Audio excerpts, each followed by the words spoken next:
સતગુરુમાં જય જય પંચદશ અધ્યાય પુરુષોત્તમ યોગ. શ્રી ભગવાન વાચ ઊર્ધ્વમૂલમ અધશાખમ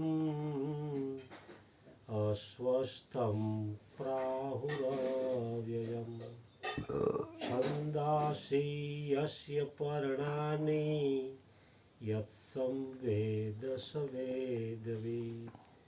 શ્રી ભગવાન બોલ્યા, જેનો આદિ પુરુષ પરમેશ્વર રૂપી ઉર્ધ્વ મૂળ છે, જેની નીચે રહેલી બ્રહ્મારૂપી મુખ્ય શાખા છે, તથા વેદો જેના પાંદડાઓ છે, એવા આ સંસાર રૂપી અસ્વસ્થ વૃક્ષને તત્વજ્ઞાનીઓ અવિનાશી કહે છે.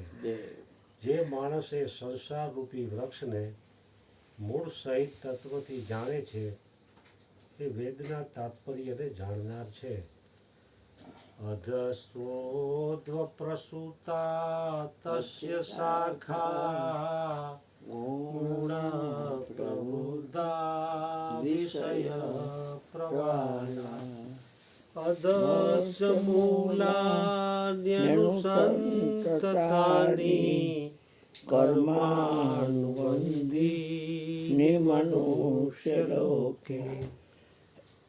એ સંસાર વૃક્ષની ત્રણેય ગુણો રૂપી જળ વડે વૃદ્ધિ પામેલી અને વિષયો રૂપી કૂંપળો ધરાવતી દેવ, મનુષ્ય, તિર્યક આદિ યોનિઓ રૂપી શાખાઓ નીચે અને ઉપર આમ તેમ ફેલાયેલી છે.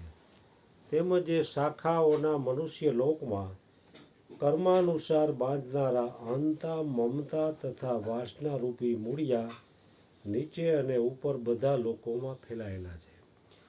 ન રૂપમસ્યેહ તતો બલભ્યતે નાન્તો ન ચાદિન ન ચ સંપ્રતિષ્ઠા અસ્વસ્થમેનમ સુવિરૂઢમૂલમ અસંગ શસ્ત્રેણ દ્રઢેન છિત્વા. આ સંસાર વૃક્ષનું સ્વરૂપ જેવું કહ્યું છે એવું અહીં વિચાર કાળમાં મળી આવતું નથી. કેમ કે આનો નથી તો આદિ કે અંત, તેમજ નથી આની નિશ્ચિત પ્રકારની સ્થિતિ. માટે આ અહંતા, મમતા અને વાસના રૂપી અત્યંત દ્રઢ થયેલા મૂળ ધરાવતા સંસાર રૂપી અસ્વસ્થ વૃક્ષને દ્રઢ વૈરાગ્ય રૂપી શસ્ત્ર વડે કાપી નાખીને તતઃ પદમ તત્પરિમાર્ગિતવ્યમ યસ્મિન ગતા ન નિવર્તન્તિ ભૂય ત્વમેવ ચાદ્યં પુરુષં પ્રપદ્યે યતઃ પ્રવૃત્તિઃ પ્રસૂતા પુરાણી. એ પછી એ પરમપદ સ્વરૂપ પરમેશ્વરને સારી પેઠે શોધવા જોઈએ, કે જેને પામી ચૂકેલા માણસો ફરી પાછા વળીને સંસારમાં નથી આવતા. અને જે પરમેશ્વરથી આ પુરાતન સંસાર વૃક્ષની પ્રવૃત્તિ અર્થાત પરંપરા વિસ્તાર પામી છે, એ જ આદિ પુરુષ નારાયણને હું શરણે છું. આ પ્રમાણે દ્રઢ નિશ્ચય કરીને એ પરમેશ્વરનું મનન અને નિધિધ્યાસન કરવું. નિર્માણ મોહા જિતસંગ દોષા અધ્યાત્મ નિત્યા વિનિવૃત્ત કામા દ્વંદ્વે વિર્મુક્તા સુખ દુઃખ સંગને ગચ્છન્ત મૂઢા પદમ વ્યયમ તત.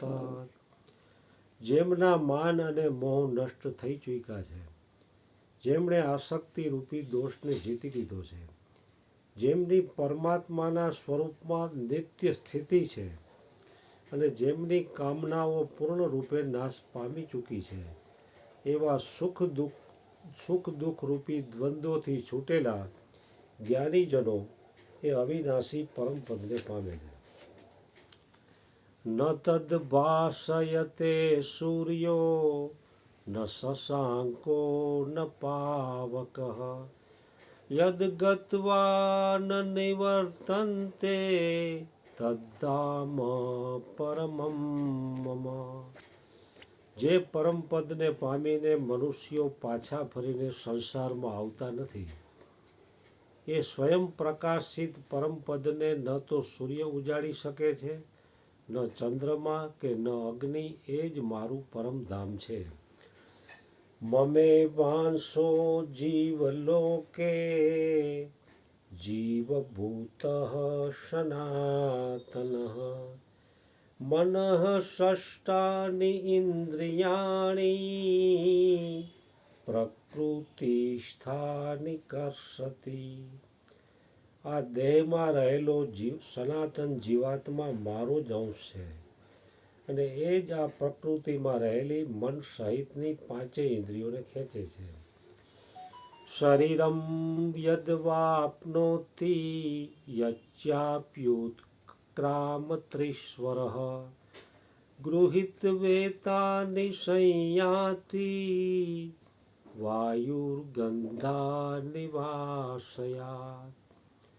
વાયુ ગંધના સ્થાનેથી ગંધને જે રીતે ગ્રહણ કરીને બીજા સ્થાને લઈ જાય છે, એ જ રીતે દેહ આદિનો સ્વામી જીવાત્મા પણ જે શરીરને છોડે છે, એ શરીરમાંથી પ્રાણો દ્વારા મન સમેત ઇન્દ્રિયોને લઈને પછી જે શરીરને પામે છે એમાં જાય છે.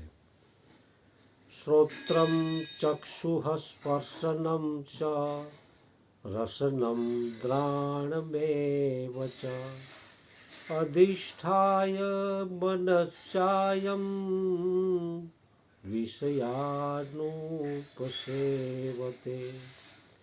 આ જીવાત્મા શ્રોત્ર, ચક્ષુ, ત્વચા, રસના, દ્રાણ અને મનને આશ્રયે એટલે કે એમની સહાય લઈને જ વિષયોને સેવે છે. ઉત્ક્રામંતમ સ્થિતમ વાપી ભુગ્જાનમ વા ગુણાન્વિતમ વિમૂઢાનાનુપશ્યન્તિ પશ્યન્તિ જ્ઞાનચક્ષુષઃ. શરીર છોડીને જતો, શરીરમાં સ્થિત રહેલો, વિષયોને ભોગવતો કે ત્રણેય ગુણોથી જોડાયેલો હોવા છતાંય જીવાત્માના યથાર્થ સ્વરૂપને અજ્ઞાનીજનો નથી જાણતા. કેવળ જ્ઞાન ચક્ષુ ધરાવનાર વિવેકશીલ જ્ઞાનીજનો તત્વથી જાણે છે.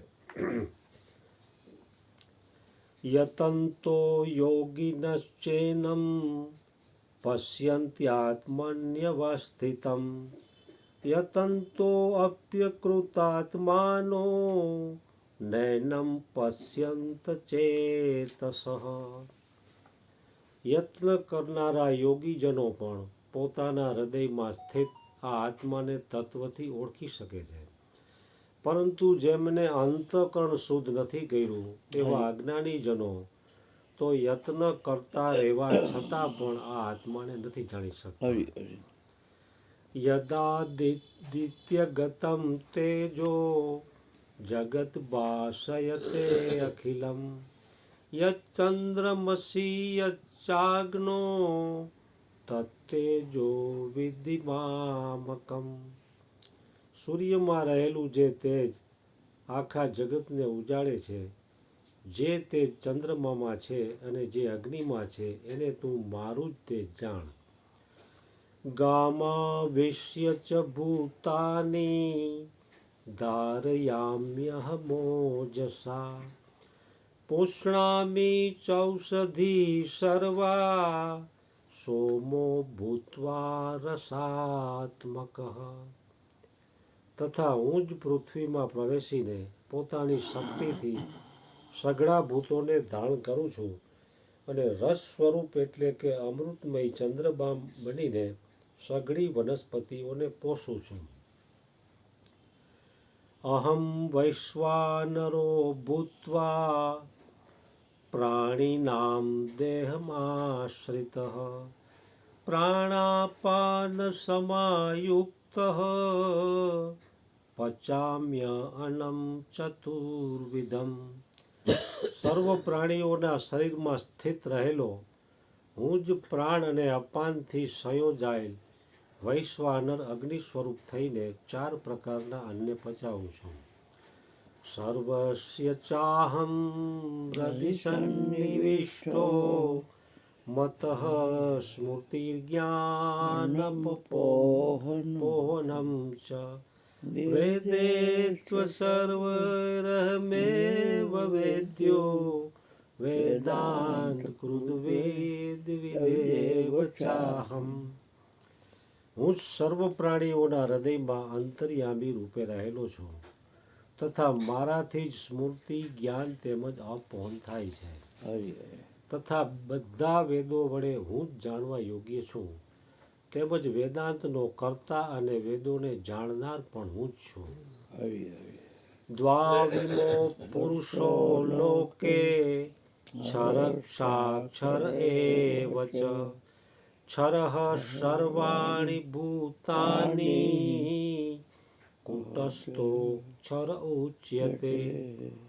આ સંસારમાં નાશવંત અને અવિનાશી એ 2 પ્રકારના પુરુષો છે. એમાંથી સઘળા ભૂત પ્રાણીઓના શરીરો નાશવંત અને જીવાત્મા અવિનાશી કહેવાય છે.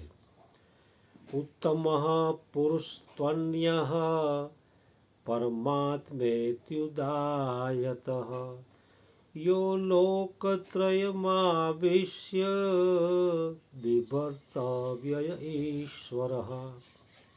એ 2થી ઉત્તમ પુરુષ તો જુદો જ છે, જે 3 લોકોમાં પ્રવેશીને સૌનું ધારણ પોષણ કરે છે અને જેને અવિનાશી પરમેશ્વર તેમજ પરમાત્મા એવા નામોથી ઓળખાયો છે. યસ્માક્ષરમતીતોહમ અક્ષરાદપિ ચોત્તમઃ અતો અસ્મિ લોકે વેદે ચ પ્રથિતઃ પુરુષોત્તમઃ. હું નાશવંત જડ સમુદાય ક્ષેત્રથી સર્વ રીતે અતીત છું અને અવિનાશી જીવાત્માથી પણ ઉત્તમ છું. માટે લોકમાં તેમજ વેદોમાં પુરુષોત્તમ નામે પ્રસિદ્ધ છું. યો મામેવમ સમ્મૂઢો જાનાતિ પુરુષોત્તમં સ સર્વવિદ ભજન્તિ માં સર્વભાવેન ભારત. હે ભરતવંશી, જે જ્ઞાની માણસ મને આ રીતે તત્વથી પુરુષોત્તમ સ્વરૂપે જાણે છે એ સર્વજ્ઞ માણસ સર્વ રીતે નિરંતર મુજ વાસુદેવ પરમેશ્વરને જ ભજે છે. ઇતિ ગુહ્યતમ શાસ્ત્રમ ઇદમુક્તમ મયા નઘ એતદ બુદ્ધ્વા બુદ્ધિમાન સ્યાત્ કૃતકૃત્યસ્ય ભારત. હે નિષ્પાપ અર્જુન, આમ આ ઘણું રહસ્યમય ગોપનીય શાસ્ત્ર મેં કહ્યું અને તત્વથી જાણીને માણસ જ્ઞાની અને કૃતકાર્ય થઈ જાય છે. ઓમ તત્સદિતિ શ્રીમદ્ભગવદ્ ગીતાસુપનિષત્સુ બ્રહ્મવિદ્યાયામ યોગશાસ્ત્રે શ્રી કૃષ્ણ અર્જુન સંવાદે પુરુષોત્તમ યોગો નામ પંચદશો અધ્યાય સમાપ્ત.